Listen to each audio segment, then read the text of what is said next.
नमस्कार दोस्तों, स्वागत है आपका हमारे NIT न्यूज़ चैनल में। पाकिस्तान के पंजाब प्रांत का जिला चकवाल, इसी जिले में पड़ता है एक छोटा सा गांव गाह। भारत के पूर्व प्रधानमंत्री मनमोहन सिंह का जन्म साल 1932 में इसी गांव में हुआ था। साल 1947 यानी अब से 77 साल पहले मनमोहन सिंह और उनका परिवार इस जगह को छोड़कर भारत के अमृतसर चला गया, लेकिन उनकी यादें और उनकी निशानियां आज भी इस गांव में मौजूद हैं। ये वो जगह है जहाँ उनका घर हुआ करता था। यहाँ इस मिट्टी में वो पैदा हुए, इसी जगह, इसी घर में, और यहाँ से वो ये चले गए माइग्रेट कर। मनमोहन सिंह की प्राथमिक शिक्षा भी यहीं के एक सरकारी स्कूल में हुई थी। इस स्कूल के प्रबंधकों ने इतने सालों बाद भी उनकी मार्कशीट्स संभाल कर रखी हुई हैं। इस स्कूल में कुछ 4 जमात तक पढ़े सिर्फ, क्योंकि उस वक्त जो स्कूल था ही 4 जमात था, तो उन्होंने 4 क्लासेस यहाँ से पास किए हैं। उनका ये उन तीनों क्लासेस का यहाँ पे चारों क्लासेस का मेरे पास रिज़ल्ट मौजूद है। ये उनका जमात अव्वल का रिज़ल्ट है मनमोहन सिंह साहब का। ये उनका रिकॉर्ड अब भी हमारे पास महफूज है। इंशाअल्लाह ताला जब तक मैं हूँ ये मेरे पास अमानत है। जब मैं चला जाऊँगा इस स्कूल से नया बंदा आएगा तो ये हमारा मैं उसके हवाले करके जाऊँगा। ऐसा नहीं है कि केवल गाह के लोगों के जहन में मनमोहन सिंह की यादें जिंदा हैं। मनमोहन सिंह खुद भी अपने जन्मस्थल को नहीं भूले थे। जब तक वो रहे, गाह भी उनकी यादों में बना रहा। इंडिया के वज़ीर आज़म बन के भी हमारे गाँव को याद रखा, और खासकर मस्जिद को।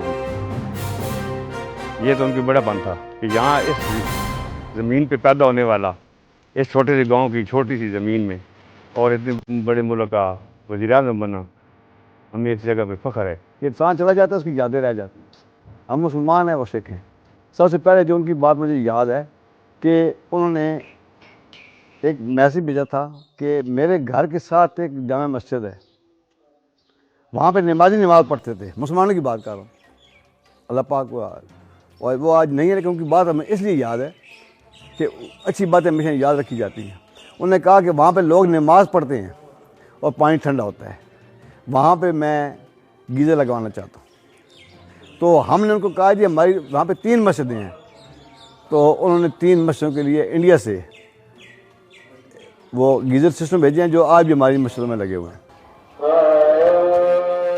भारत में साल 2004 के लोकसभा चुनाव के बाद जब मनमोहन सिंह ने प्रधानमंत्री पद की शपथ ली थी, तो पाकिस्तान के इस छोटे से गांव की भी किस्मत बदल गई थी। यहाँ विकास के कई काम हुए, जिसका श्रेय यहाँ के लोग मनमोहन सिंह को ही देते हैं। तो उनकी वजह से हमारे गांव में जो काम भी काफ़ी हुए हैं।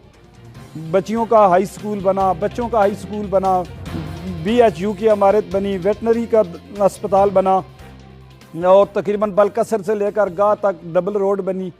तो बहुत ज़्यादा काम भी हुए, लेकिन हमारी जो वो ख्वाहिश थी कि वो यहाँ आते और हम उनका इस्तकबाल करते, लेकिन वो हम बस उनके बाद आज वफा हो गया है, तो हमें अफसोस है। गाह के लोगों को जिस बात का मलाल है, उसी मलाल के साथ पूर्व प्रधानमंत्री मनमोहन सिंह ने भी इस दुनिया को अलविदा कह दिया।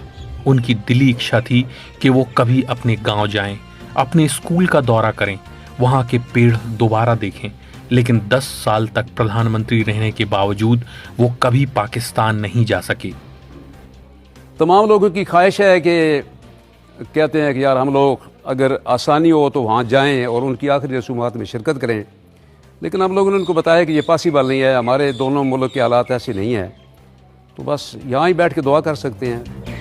New India times reporter Aamir Khan की न्यूज़। नमस्कार।